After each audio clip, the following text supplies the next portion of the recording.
له وأشهد أن محمدا عبده ورسوله لا نبي ولا رسول بعد أما بعد.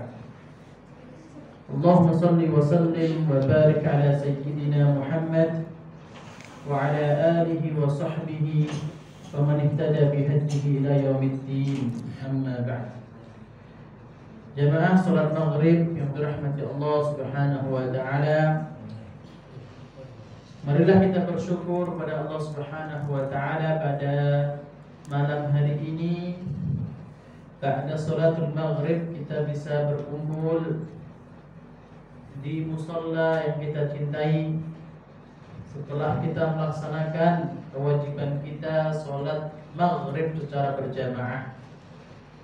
Alhamdulillah saat ini kita sudah memasuki bulan Sya'ban ya, tidak sampai 30 hari kita akan segera memasuki bulan suci Ramadan. Ya Allah, semoga ya kita bermohon kepada Allah Subhanahu wa taala, semoga Allah Subhanahu wa taala memberikan kita keberkahan pada bulan Sya'ban dan menyampaikan kita pada bulan Ramadan dalam keadaan sehat walafiat, tidak ada kekurangan satu apapun, sehingga kita benar-benar siap di dalam menghadapi bulan Ramadan dan melaksanakan ibadah-ibadah pada bulan Ramadan. Jadi semuanya puasa nanti? Eng siap puasa? Tidak puasa? Tidak puasa, tidak puasa. Baik, Bapak Ibu rahmat Allah Subhanahu wa taala, sallallahu alaihi wasallam, kita hadirkan kepada Nabiullah Muhammad sallallahu alaihi wasallam beserta keluarga, para sahabat, para tabi'in, pengikut-pengikut yang senantiasa dalam memegang erat ajaran yang dibawa oleh Nabi Muhammad sallallahu alaihi wasallam. Jamaah yang dirahmati Allah Subhanahu wa taala, kita lanjutkan kajian kita dari kitab Al-Urjuzah Al-Mi'iyah 100 bait yang menceritakan perjalanan hidup Nabi Muhammad sallallahu alaihi wasallam. Pada pertemuan yang lalu, setahun yang lalu, tahun 2021, kita telah membahas hijrahnya Nabi Muhammad sallallahu alaihi wasallam dan kejadian-kejadian di awal hijrahnya beliau. Ya, di antara kejadian yang sudah kita bahas secara detail ataupun secara belum detail sih sebenarnya, kilas, yaitu adalah ketika Rasulullah SAW di tahun pertama beliau di Madinah, sholat yang tadinya di Makkah 2 rakaat menjadi 4 rakaat bagi yang mukim. Untuk mukimin artinya tidak musafir, kalau dulu di Makkah itu hanya 2 rakaat. Kemudian ketika Rasulullah SAW pindah ke Madinah hijrah, sholat yang 2 rakaat yang sekarang jadi 4 rakaat, dari dulu awalnya zuhur itu 2 rakaat, asar 2 rakaat, isya 2 rakaat, menjadi 4 rakaat ketika Rasulullah SAW hijrah di Madinah di tahun pertama, ya, yang 2 rakaat jadi 4 rakaat bagi yang mukim. Adapun bagi musafirin, ya, orang-orang yang safar, ketika sudah memenuhi syaratnya, artinya jarak yang ditempuh ya sudah memenuhi syarat untuk melaksanakan qashar, maka dia diperbolehkan, diberi rukhsah untuk sholat yang 4 rakaat menjadi 2 rakaat. Jadi penyempurnaan rakaat menjadi 4 itu ketika di Madinah. Bapak Ibu rahmati Allah Subhanahu wa taala, ya, beginilah turunnya syariat itu kepada Rasulullah sallallahu alaihi wasallam.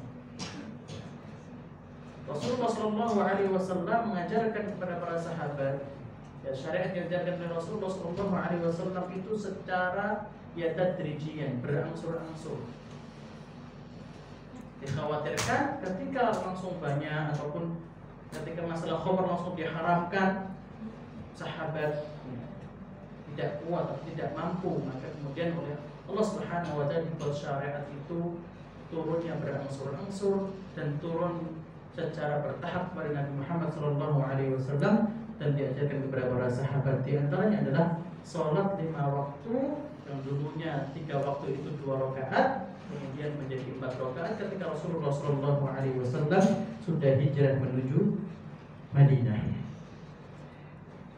Dan yang sudah kita bahas, sholat Jumat pertama kali diwajibkan dan dilaksanakan oleh Rasulullah SAW di saat beliau sampai di Madinah, yaitu beliau laksanakan di Masjid Quba.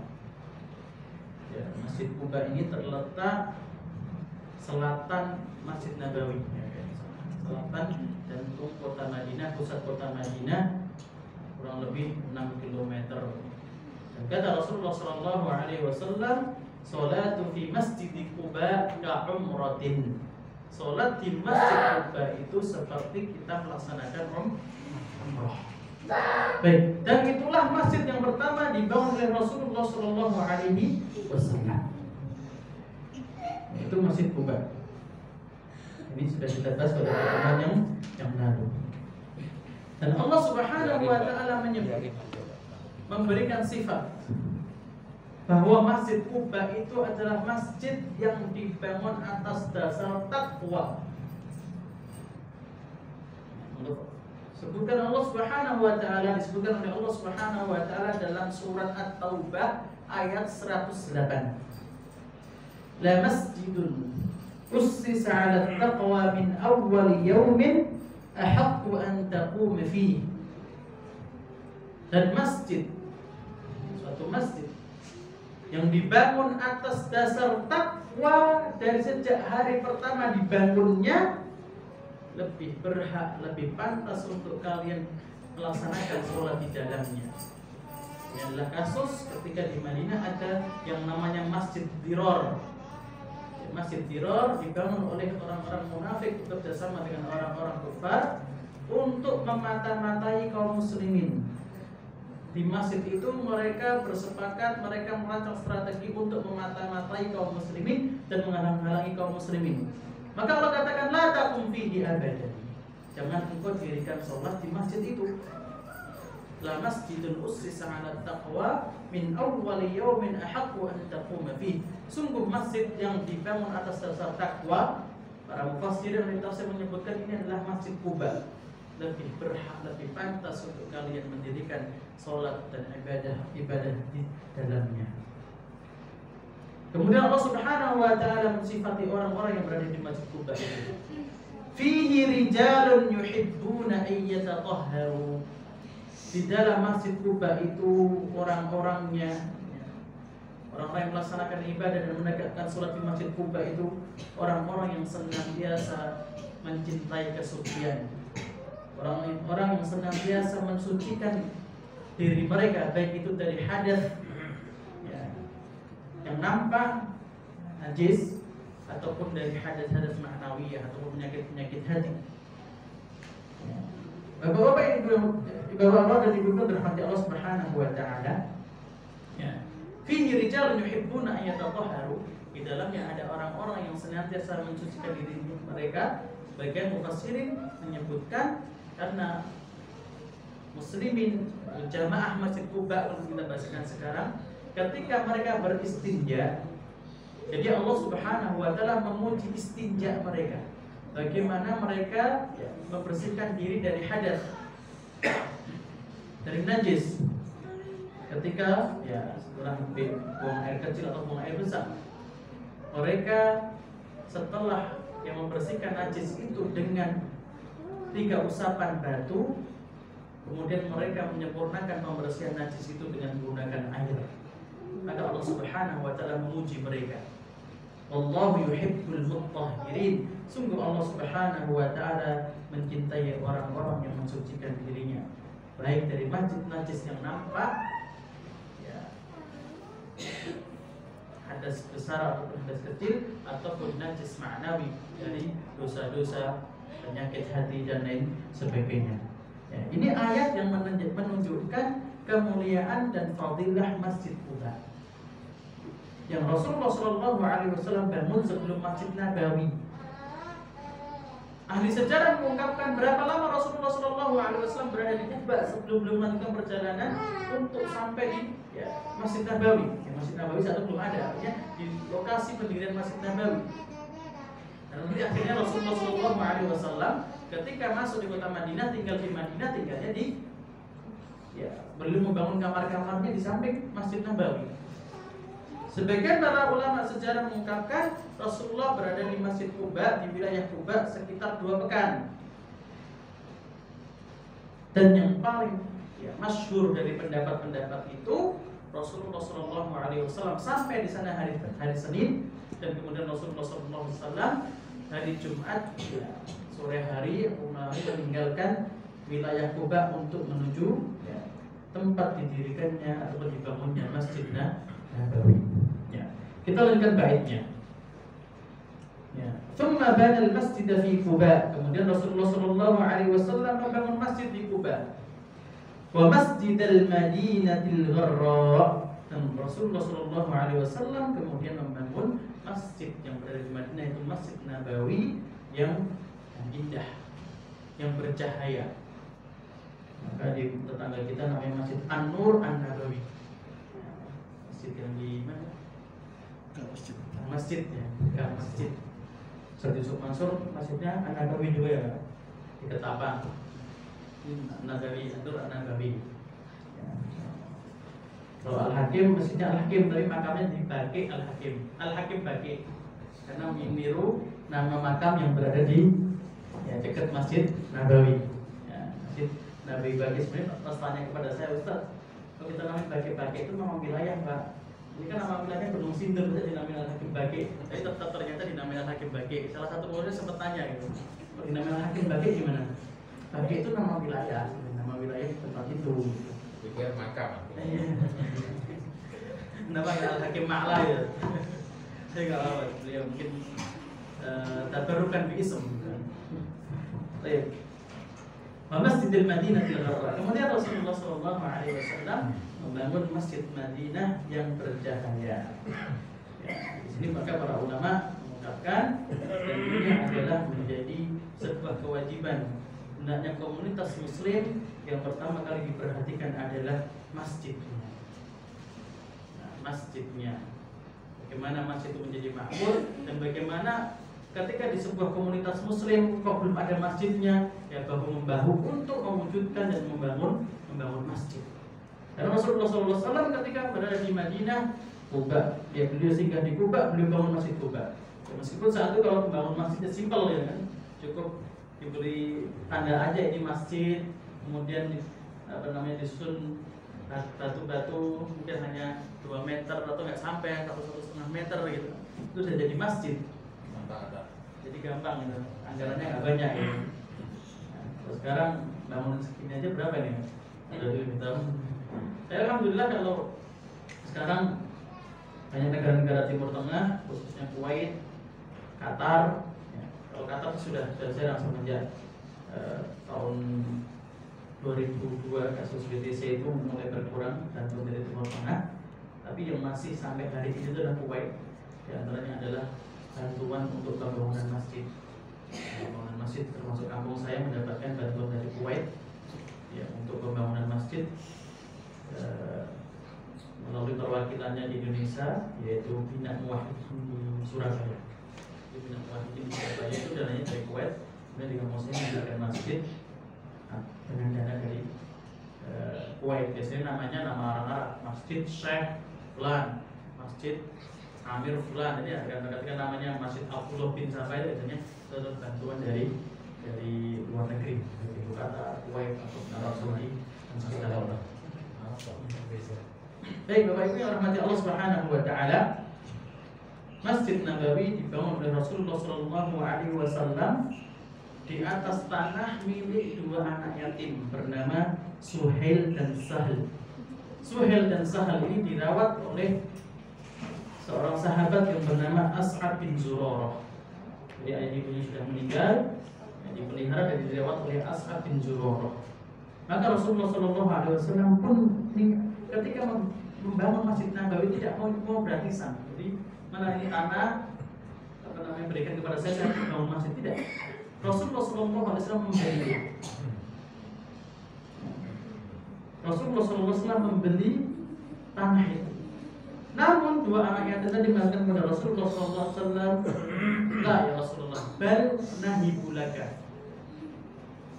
Nahibulaka. Tidak ya Rasulullah.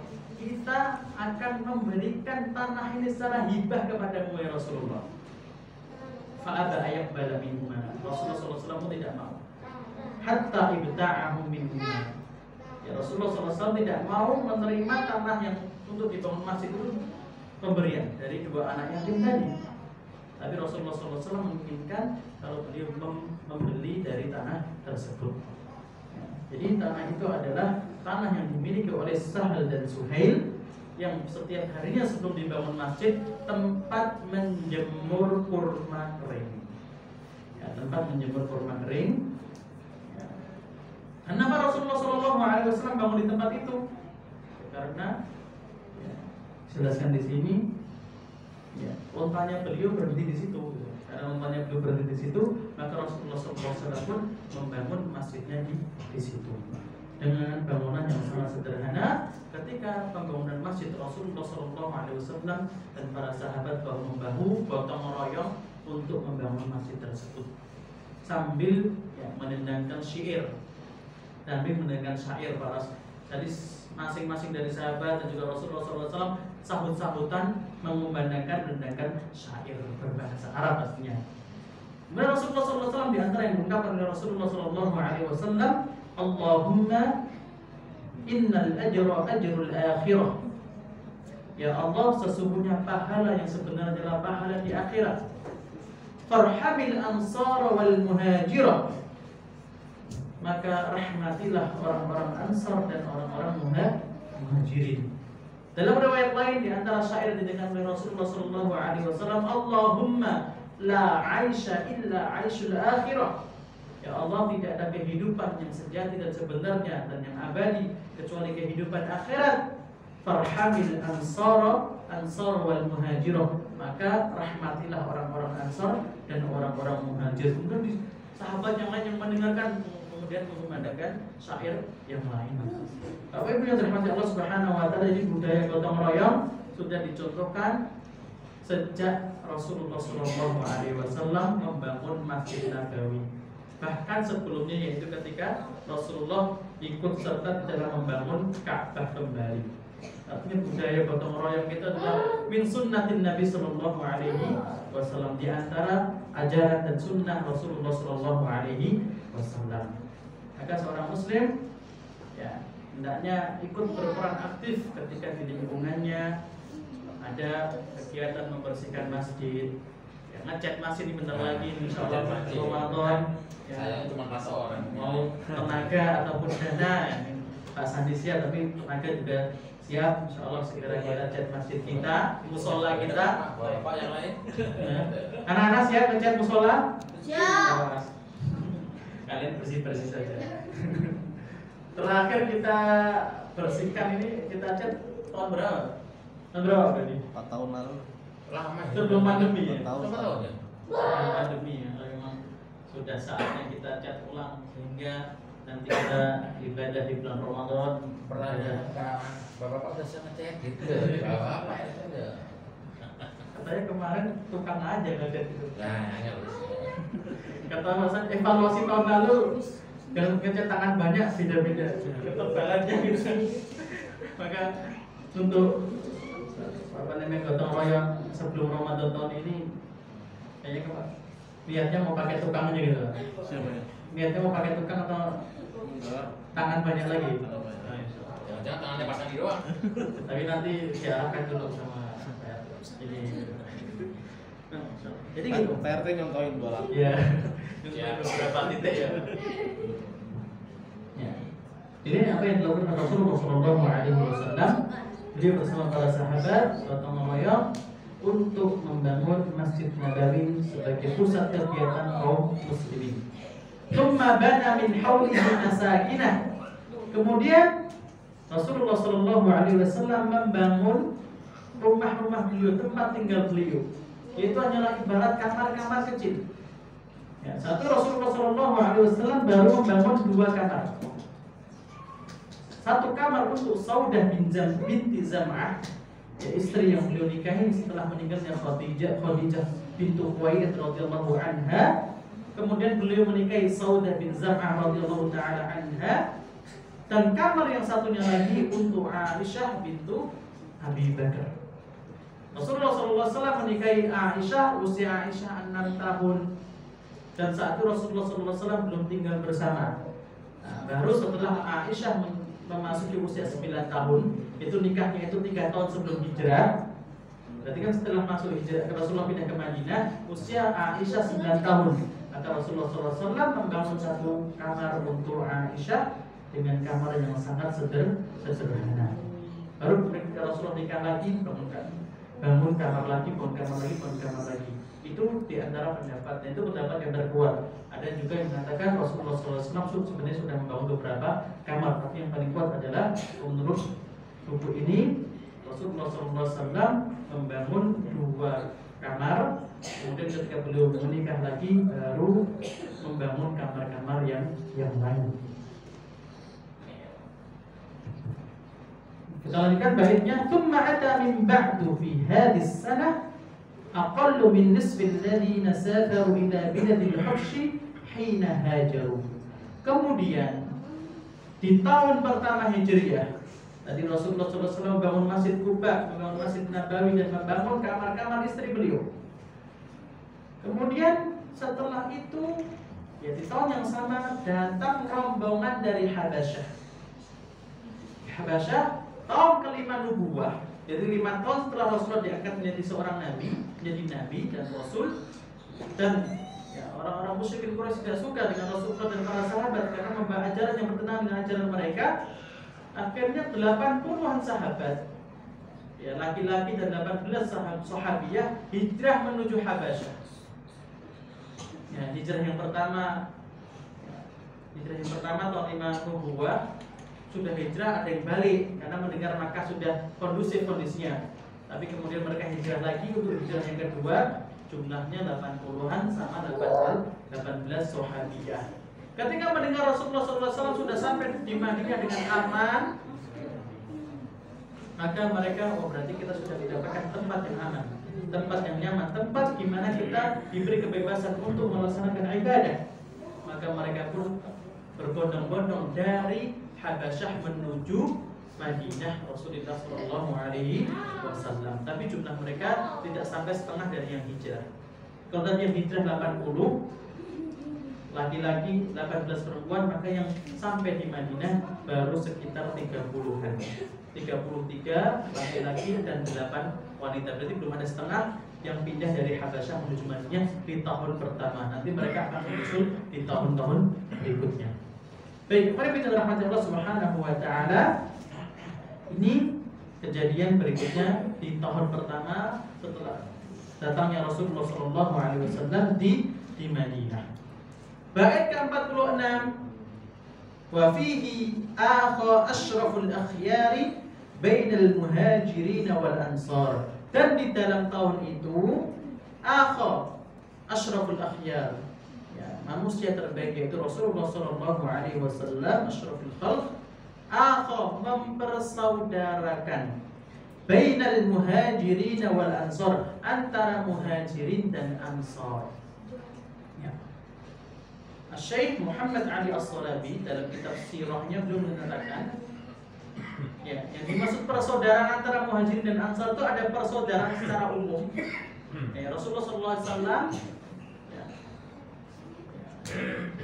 mengajak mereka, dan Rasulullah SAW membaiat mereka, ansar dan muhajirin itu saling bersaudara. Dan juga ada persaudaraan khusus. Persaudaraan umum secara umum ansar dan muhajirin kalian bersaudara. Yang dimaksud persaudaraan khusus seperti apa? Rasulullah SAW memasangkan person to person. Abu Bakar muhajirin dipasangkan dengan salah seorang sahabat ansar. Abdurrahman bin Auf dipersaudarakan dengan Sa'ad bin Rabi al-Ansari. Ya, Abdurrahman bin Auf, kamu persaudarakan dengan Sa'ad bin Rabi al-Ansari. Maka Sa'ad bin Rabi al-Ansari, ya, orang Ansar kan kalau yang hijrah kan nggak bawa apa-apa gitu. Rumah ditinggal, harta ditinggal, ya, ataupun harta yang dia mampu untuk bawa kalau tidak ketahuan orang musyrikin Quraisy. Karena kalau ketahuan membawa hartanya, jarradu, dirampas tuh harta.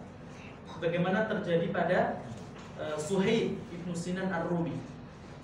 Suhaib ibnu Sinan Ar-Rumi dahulunya orang Makkah, tapi karena Makkah terjadi perang sebelum datangnya Islam, sebelum Rasul diangkat menjadi seorang nabi, Suhaib kabur keluar dari Makkah menuju Romawi, menuju Rum, ya Syam, di bawah kekuasaan Romawi.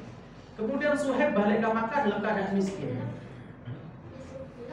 ya, dengan meminjam modal. Kemudian beliau berdagang di Makkah dan menjadi seorang yang kaya. Ketika beliau masuk Islam, beliau hijrah dengan membawa seluruh harta yang beliau miliki. Ya, dicegat oleh musyrikin Quraisy. Ya Suhaib, ataina sa'aluka la malalak, la malalak. Wahai Suhaib, kamu datang ke Makkah dalam keadaan miskin, gak punya harta. Sekarang kamu mau pergi dengan seluruh harta kamu. Maka kata Suhaib, kalau saya tinggalkan hartaku, apakah kalian akan mengizinkan aku berhijrah? Ya, harta itu ditinggalkan semua. Maka ketika sampai di Madinah, Rasulullah memuji Suhaib, Rabihal bai' Aba Yahya, Rabihal bai' Aba Yahya. Sungguh perniagaanmu beruntung wahai Abu Yahya. Artinya dari kisah ini banyak sahabat Rasulullah SAW ketika pindah ke Madinah tidak membawa harta, yaitu muhajirin tidak membawa harta. Maka Rasulullah SAW persaudarakan secara khusus person to person. Abdurrahman bin Auf dipersaudarakan dengan Sa'ad bin Rabi' al-Ansari.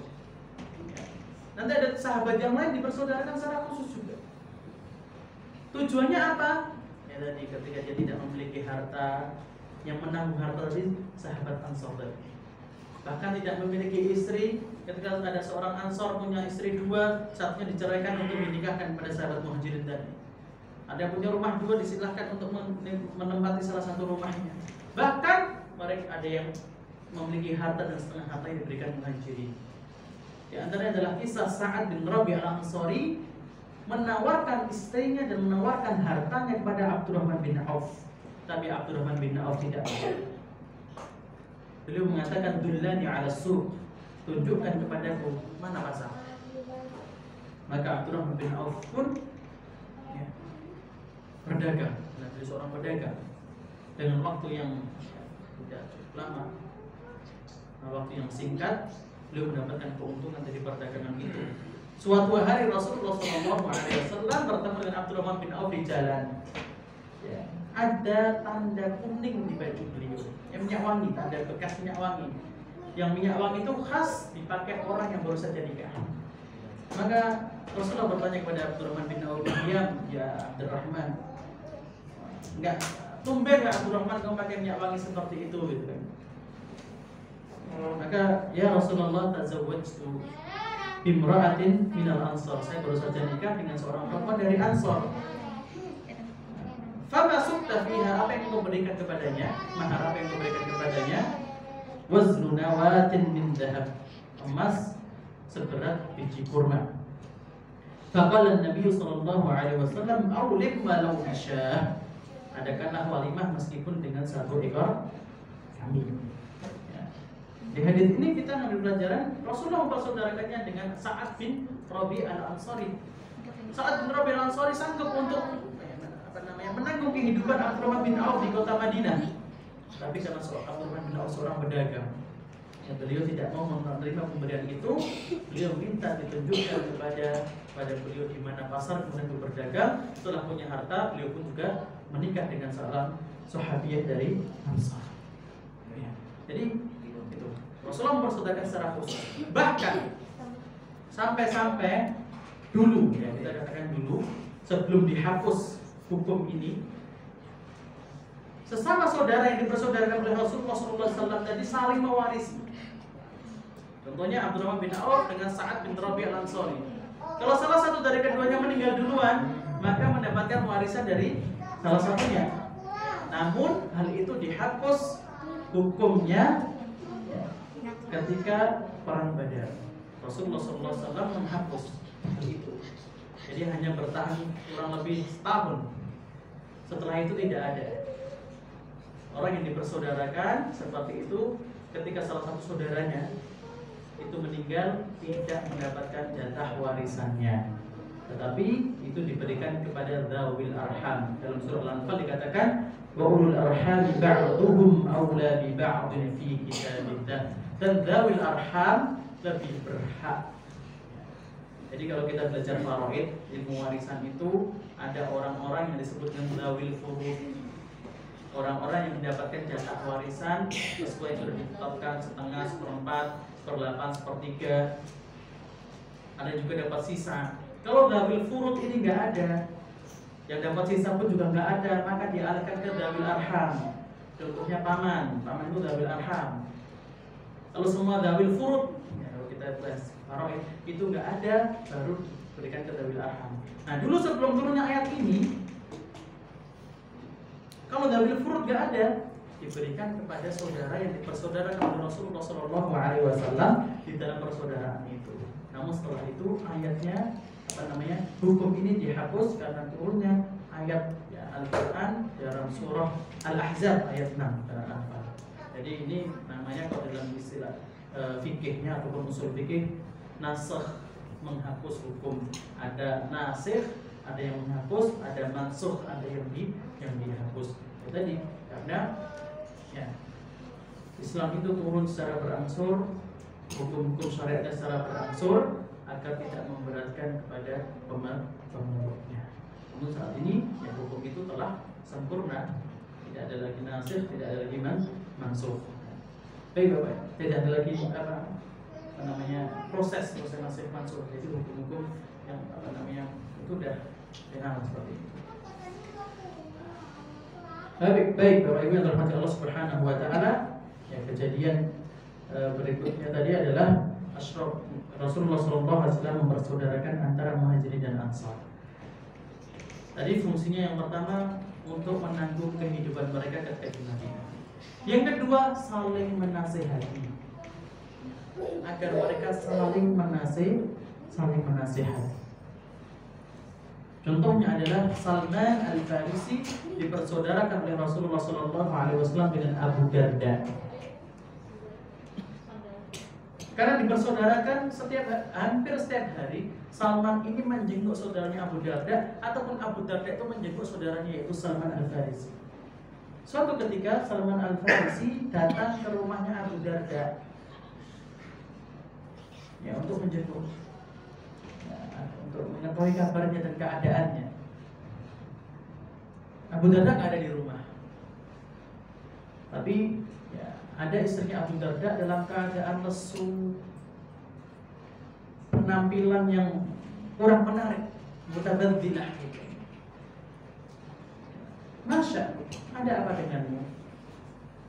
Kata istrinya Abu Darda, akhuka Abu Darda, saudaramu Abu Darda, laisa lahu hajatun minad dunya. Dia udah gak butuh apapun dalam kehidupan dunia ini. Udah gak mikir dunia. Kerjanya ibadah terus. Istri gak pernah disentuh.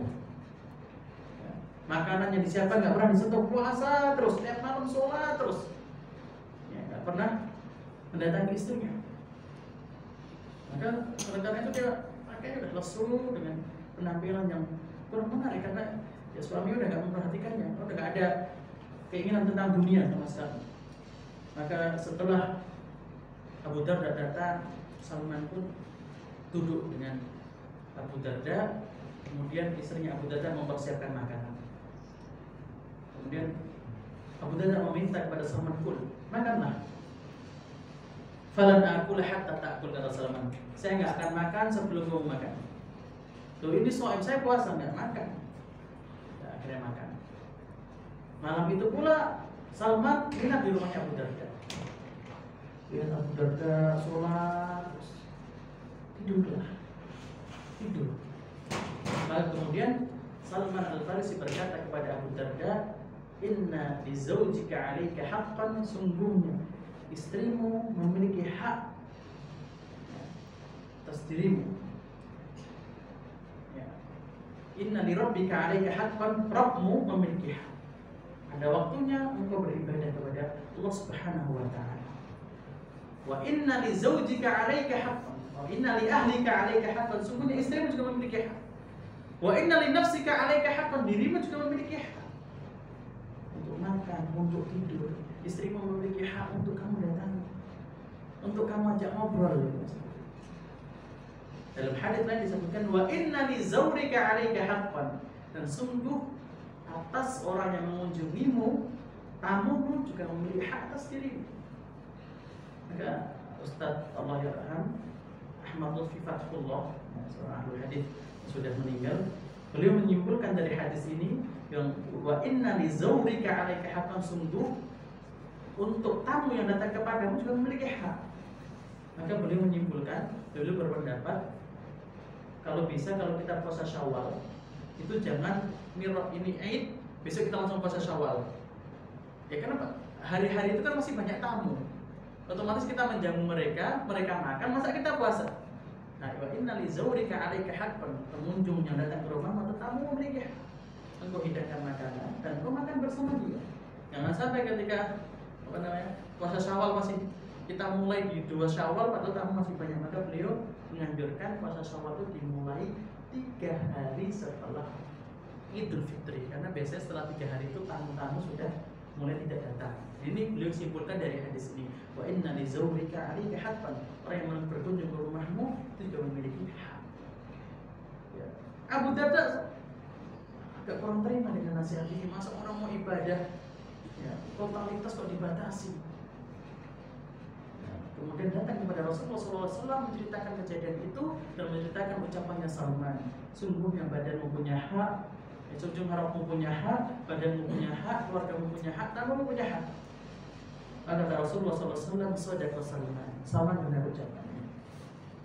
Pada bingung rahmat Allah Subhanahu Wa Taala. Jadi Rasulullah mempersaudarakan secara khusus pertama untuk menanggung kehidupan mereka, kehidupan muhajirin selama di Madinah, sampai mereka benar-benar mendapatkan mata pencahariannya, mendapatkan sumber penghasilannya. Kemudian yang kedua, fungsi dari mu'akhah, persaudaraan antara muhajirin dan ansar baik secara umum atau secara khusus adalah saling menasihati. Ya, fulan dengan fulan, maka fulan ini selalu memperhatikan keadaan saudaranya, saling memperhatikan keadaan saudaranya. Kita lanjutkan pada bait ke-47. Ya, thumma bana bi ibnati khairi sahbihi. Kemudian Rasulullah SAW bermulai tinggal dengan putri sahabat terbaiknya, yaitu Aisyah. Sahabat terbaik Rasulullah adalah Abu Bakar As-Siddiq, sahabat di saat beliau hijrah, sahabat di saat beliau di Makkah, sahabat di saat beliau di Madinah. Bahkan di dalam Al-Quran disebutkan 2 sahabat yang sedang berada di dalam gua, yaitu dalam surah At-Taubah. Wa syara'al adana faqtadi bih. Dan di tahun pertama hijrah tadi disyariatkan adzan. Jadi dahulu sebelum adanya adzan,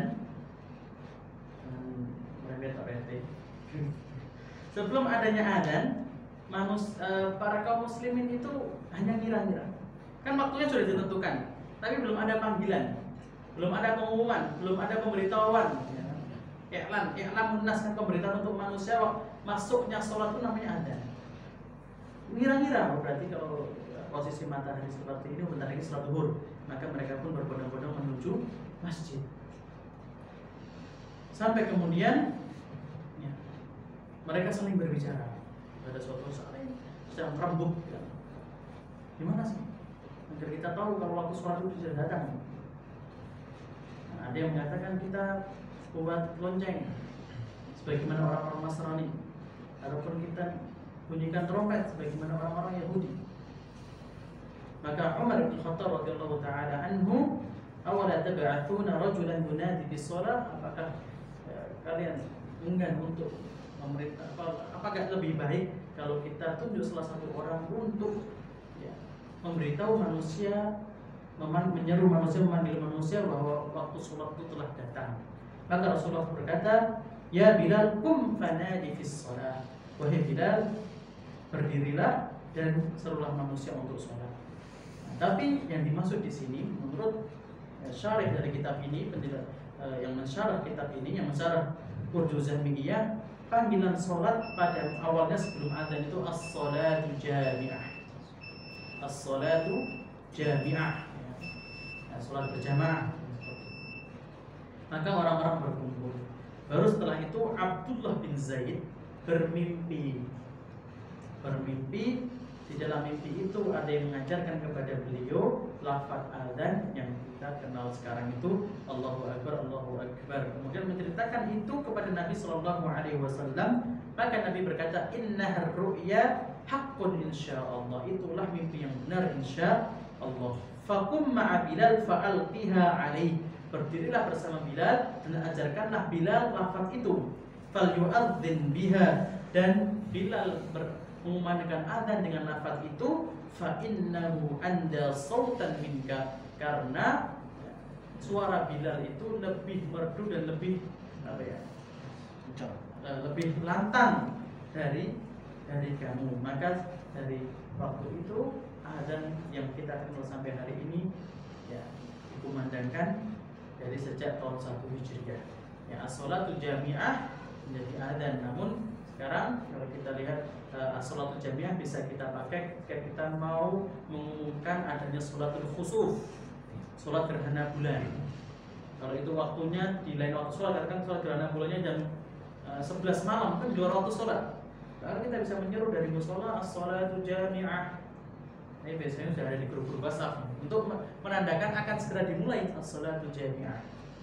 Atau juga ketika mau sholatul istisqa, ya, as-shalatul jami'ah, sholatul khusuf, atau juga di sholatul Id. Ya, di sholatul Idain, kalau kita di kampung masih banyak. Sebelum yang dilaksanakan itu Bilal yang ditunjuk as-shalatul jami'ah rahimakumullah, ya, karena berdasarkan ya, hadis ini.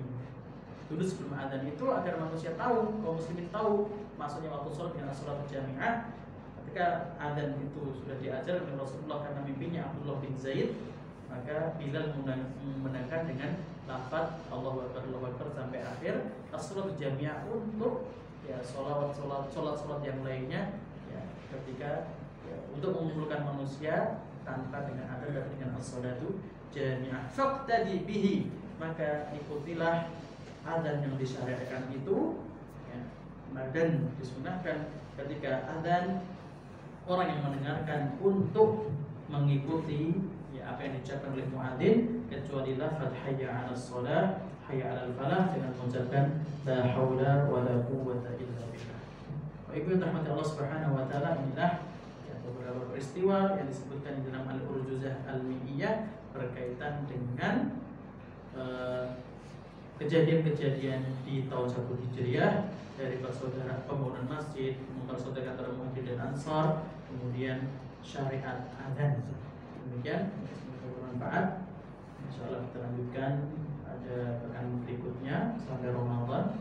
Mungkin nanti ketika kita masuk ke Ramadan ya kita setting kajiannya bisa habis subuh ya, atau di sela-sela biasanya kita habis subuh, kalau tidak antara tarawih dan witir. Di rakaat setelah kita melakukan rakaat, kita di situ ada kultum atau kulkas, kuliah 7 menit atau kuliah ringkas, baru kita lanjutkan dengan witir. Itu kita lihat setelah sholat subuh. Demikian kita tutup dengan membaca doa kafaratul majlis. Subhanallah wa bihamdihi, asyhadu an la ilaha illa anta, astaghfiruka wa atubu ilaik. Assalamualaikum warahmatullahi wabarakatuh.